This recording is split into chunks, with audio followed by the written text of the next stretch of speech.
Oh my gosh, are you ready to finish the last blocks of Ginger's kitchen?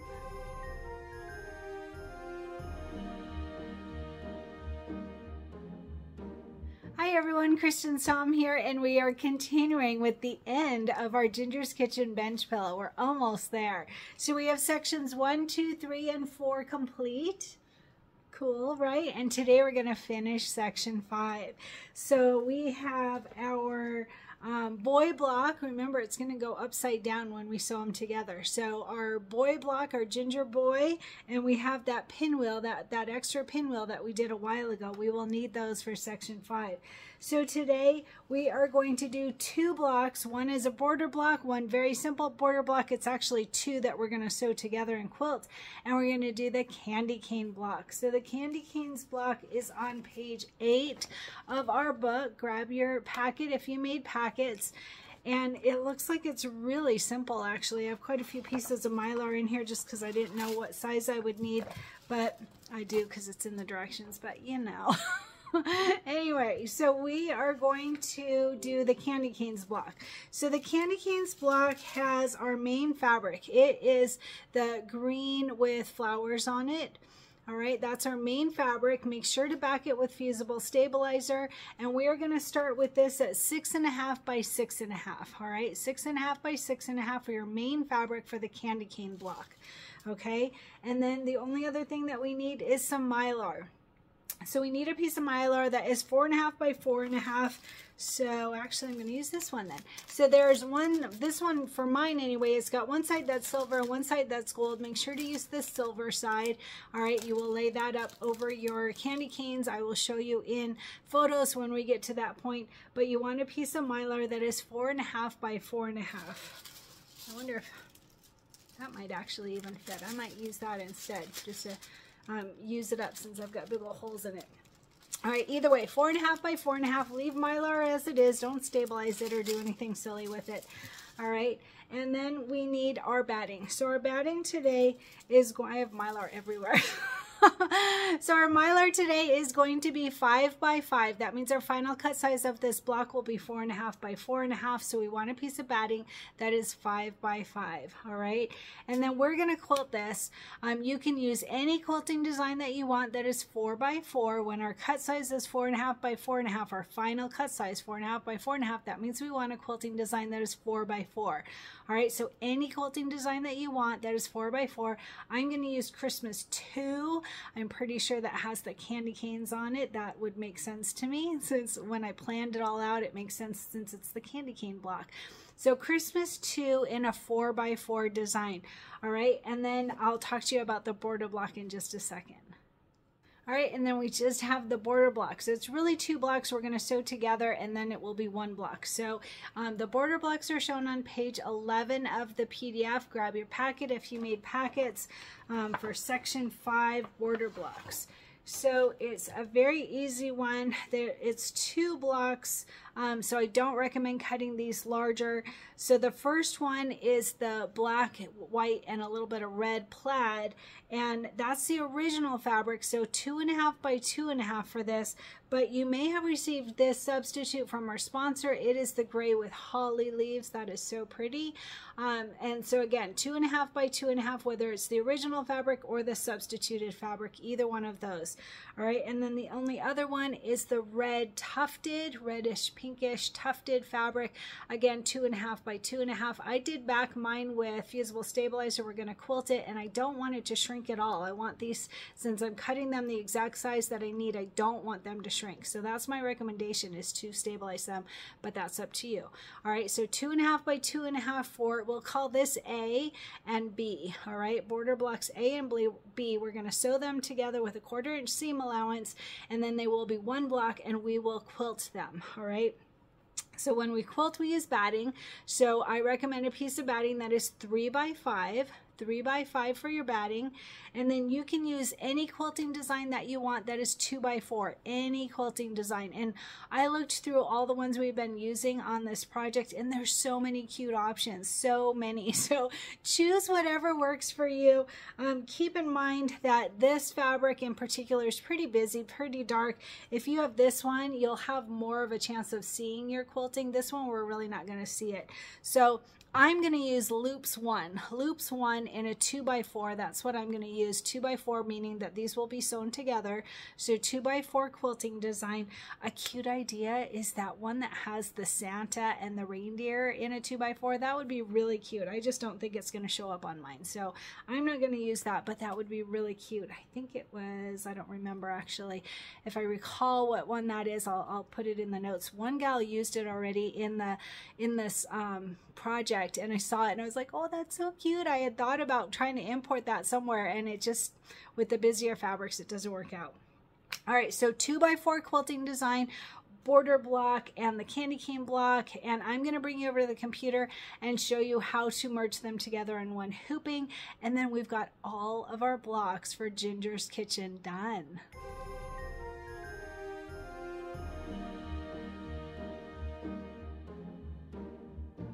Hey everyone, I'm at my computer now, and I'm just going to quickly show you how to bring those 2 blocks together in one hooping and do a color sort.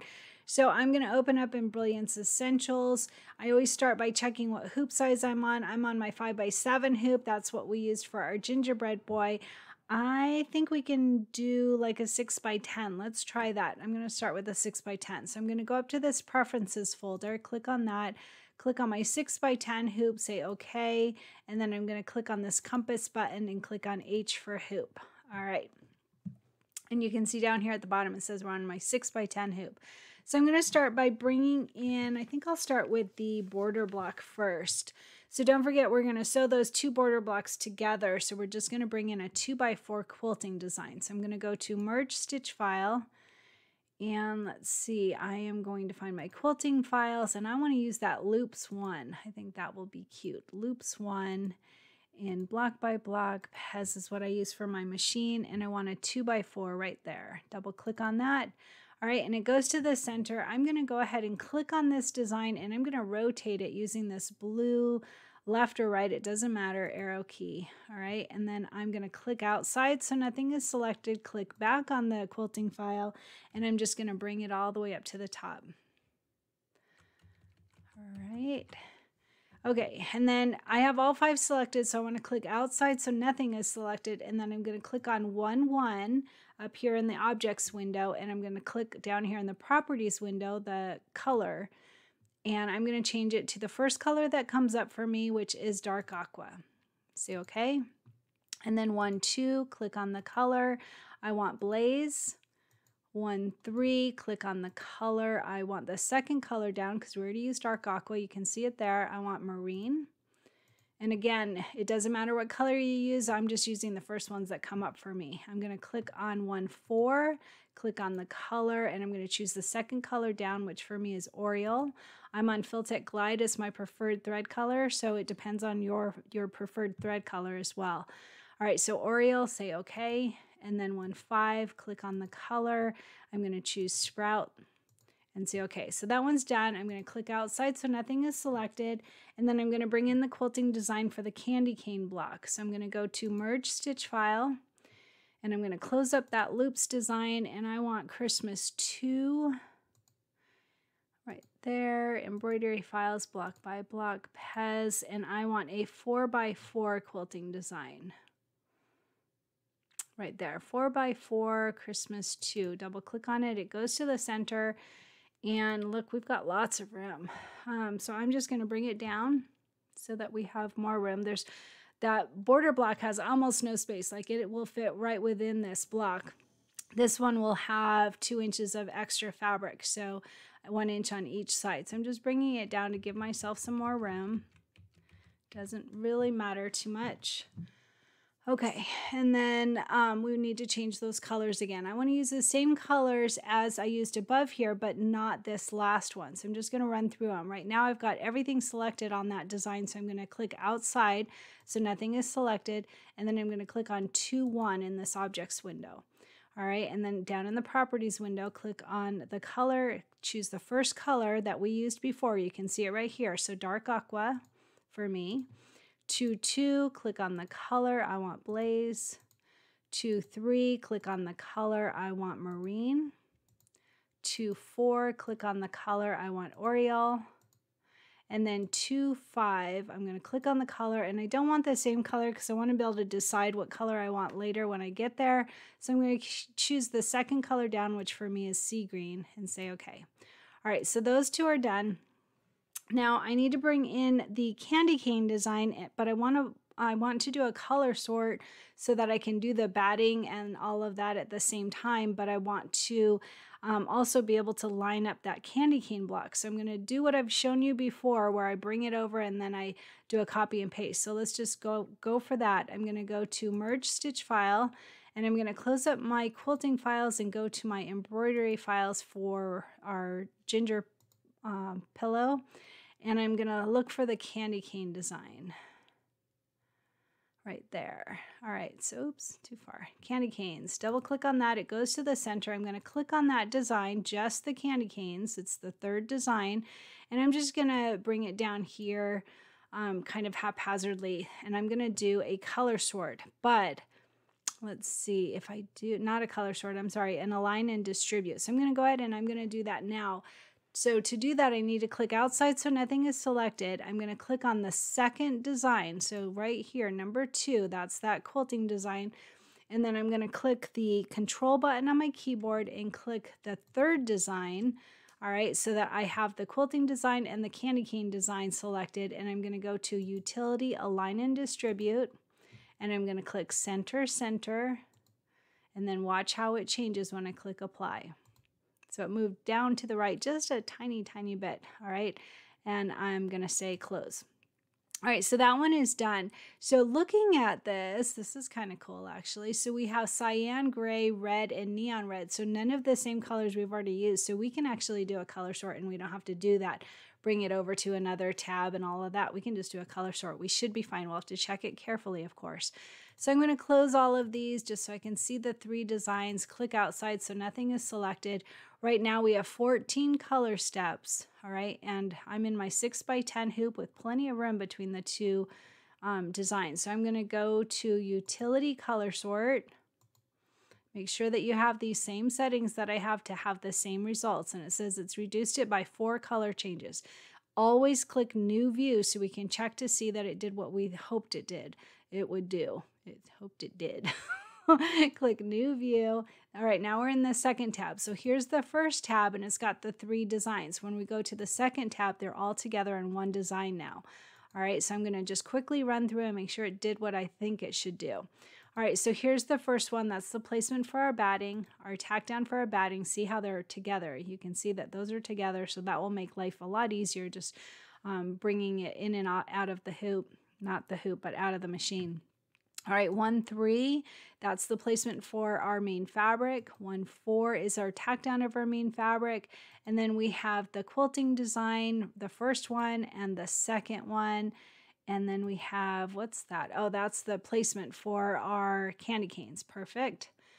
All right, and then we will do that first. So after we do that placement, this is the placement for our candy canes. After we stitch that, we will lay down our mylar.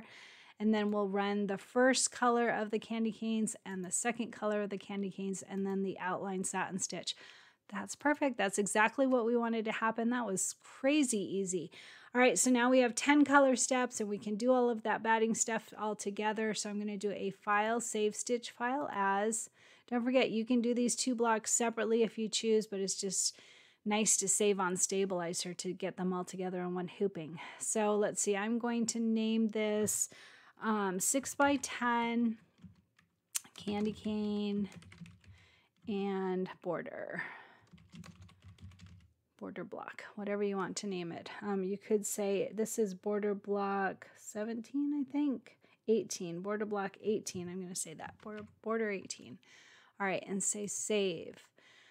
All right, don't forget, it's always a save as so that you're not saving over the original design. All right, and then I'm going to say utility sent to Solaris because my machine is on and ready to play. File sent to machine. If you don't have that feature, you would just save it to a USB stick. Super duper easy. And if you don't know how to do that, I have a tutorial for it. And we are ready to stitch our last blocks. Let's get started.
And how are you doing with your goal? I want to hear about your goal. I love to hear about your goals. No embroidered shirt today, by the way. So I saw this analogy and it made so much sense that I'm going to share it with you. So today's word, I'm going to say it is worth. All right, worth. All right, so here it is. So by the way, I think this was written quite a while ago because I think the pricing is off by quite a bit, but let's just go for it. A bottle of water at Costco is 25 cents. The same bottle in the supermarket is worth about 50 cents. The same bottle in a bar costs $2. See where I'm saying that I think the dollar amounts are off, but all right. In a good restaurant or hotel, it can be worth up to $3 for that same bottle of water. At an airport or on the plane, you may be charged $5 easily, right? I always see that. So the bottle and the brand is the same. The only thing that changes is the place. Each place gives a different value to the same product. When you feel like you are worth nothing and everyone around you belittles you, change places. Do not stay there. Do not. Have the courage to change places and go to a place where you are given the value you deserve. Surround yourself with people who really appreciate your worth. Don't settle for less. How great is that, right? Oh my gosh, I love that. I love that. I think that's so important. We want to be around people that are building us up and believe in our dreams and our goals and ourselves. And we want that for ourselves. We want that for our friends. So we want to make sure that our circle of friends are people that are not sitting there belittling us or talking badly of others. We want to be around people that are building each other up and seeing the good in others and understanding your own worth. That's on you, really. That is on you. So if someone is not treating you right, it's okay for you to say, this is not healthy for me to be around. I'm going to excuse myself. So I thought this was really good. The same bottle of water in all these different locations have different value, different pricing. So make sure that you're understanding your worth.